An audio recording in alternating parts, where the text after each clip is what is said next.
86 music. Music. All right, what's good, guys? We back.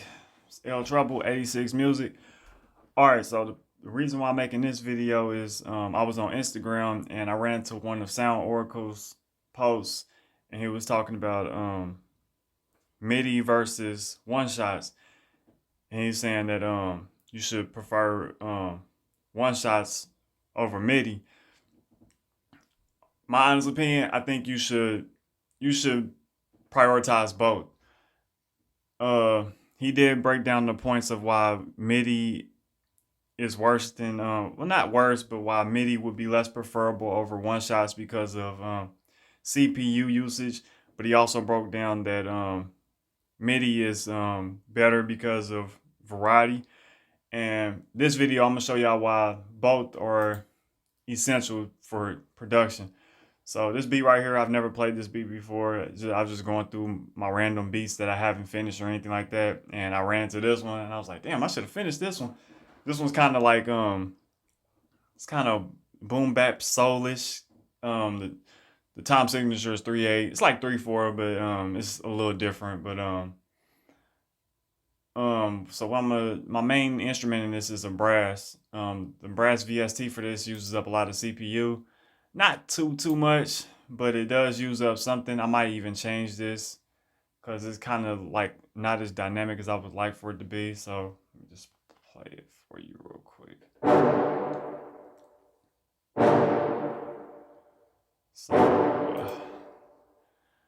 So right now it's just one little or two chords right now. Not too much going on with this. Actually, I'm not gonna play the whole thing. I'm just gonna loop the first section right here. Actually, I'm just gonna do this part right here. We'll just let that loop, and I'll let the whole thing else play out later. Also, by the end of the video, if y'all like this beat, drop a mic in the comments, or if this is on Instagram or on YouTube or whatever, drop a mic in the comments. Let me know that you want me to make a single with it, you want to hear a song with it, or put a fire emoji if you want it for if you want to buy it or if you're interested in buying it or whatever. Cause I am thinking about selling beats again, but I'm doing that different too, man. I'm just trying to do everything different. I don't want to do nothing the way everybody else is doing. Um, About to be leaving my job pretty soon, and that's one thing I'm kind of thinking about bringing back. But like I said, I'm just gonna do it different from how I was doing it. So anyway, let's get back to this. All right, so let's just say that this brass VST was taking up a lot more of my CPU to where it was overloading it. Matter of fact, I can make it overload. Uh,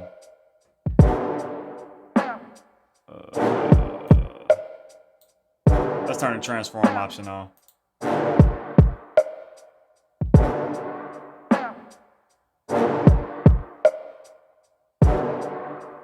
Hey, it sound dope with that on there. I think I'm gonna leave that in there.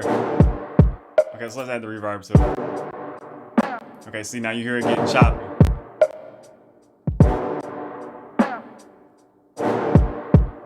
Okay, so we're gonna take the reverb out. I'm gonna leave that transform on there.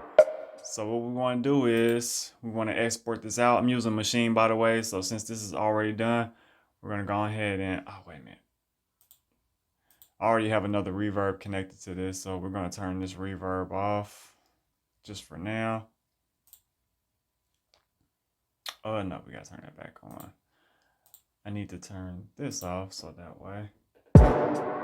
Okay, so the point of doing that, turning this reverb off here, but not here. Like, I didn't turn the effect off, but I just turned the reverb send track off.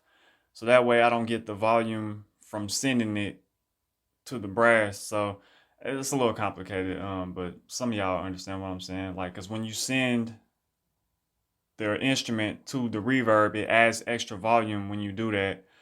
So we just turned that off, so that way when I render this out, it doesn't render out the reverb into the render. So now it's just gonna render it out dry, basically. So we're gonna render this out, and it won't add the extra volume. But hold on real quick. All right, we're gonna put this on number 5. So now we got the audio there. I'm actually going to switch this because I don't want the wave file. I still haven't figured out how to make the wave file in Machine, like when you one shot it, how it plays all the way through, even when it gets to the end bar. On Machine, for some reason, when you put in the wave file and you play it, it doesn't play out the whole tail end. It always stops it right at that bar, and I haven't figured out a way to make it continue on. So we're gonna switch this to sampler, so that way I can just add it in like that.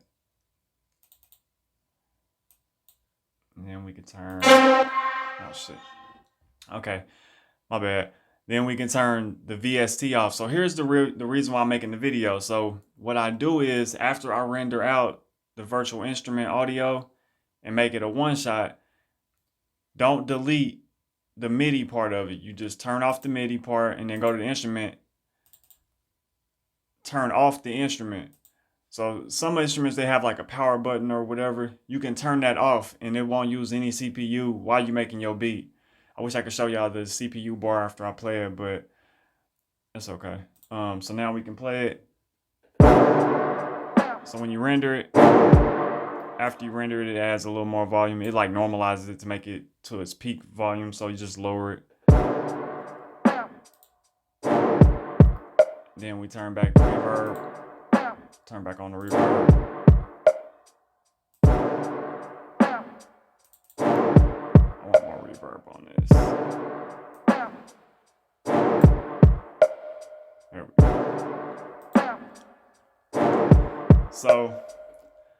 So now back to the brass. So now that we got our one shot already rendered and placed on the track, and now it's part of the track, it's not using no CPU, it's not using near as much CPU as it was using.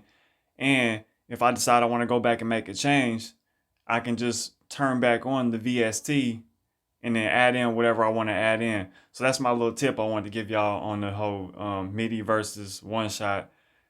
Always save your MIDI version with the instrument. Don't delete the instrument. All you gotta do is turn the instrument off, and you'll save CPU. So, matter of fact, let me play this whole thing for y'all. I didn't even play y'all the whole video or the whole beat.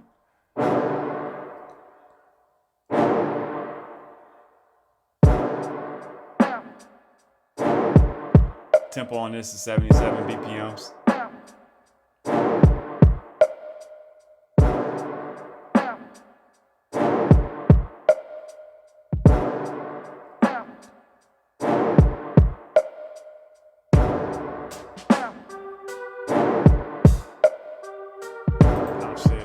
I didn't add the bass in this.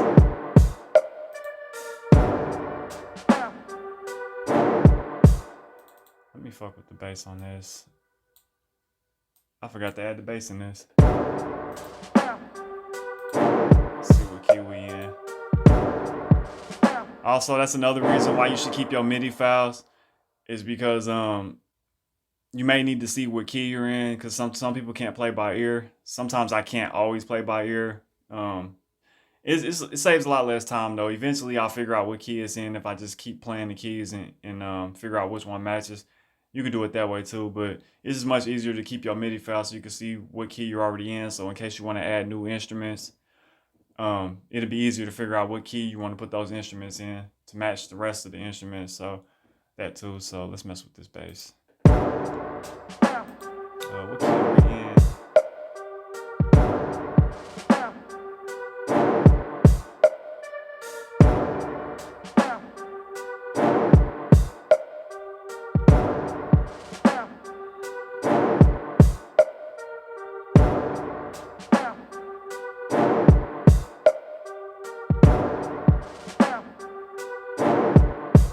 I think we're in G. I think that's what key this is in. This is in G, I think. Let me go back to the bass.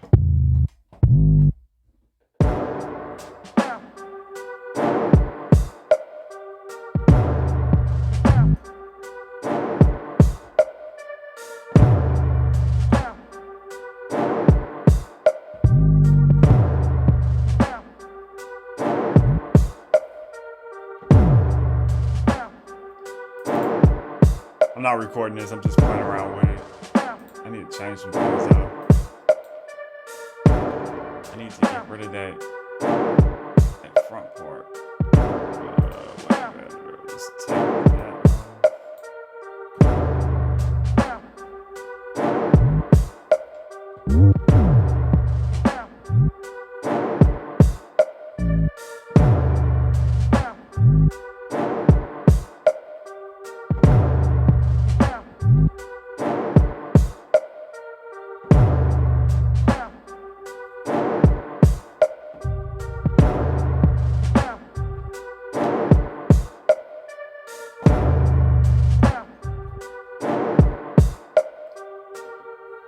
I don't know. I'm just playing around with that. But Sell Trouble, 86 Music. Let's get it.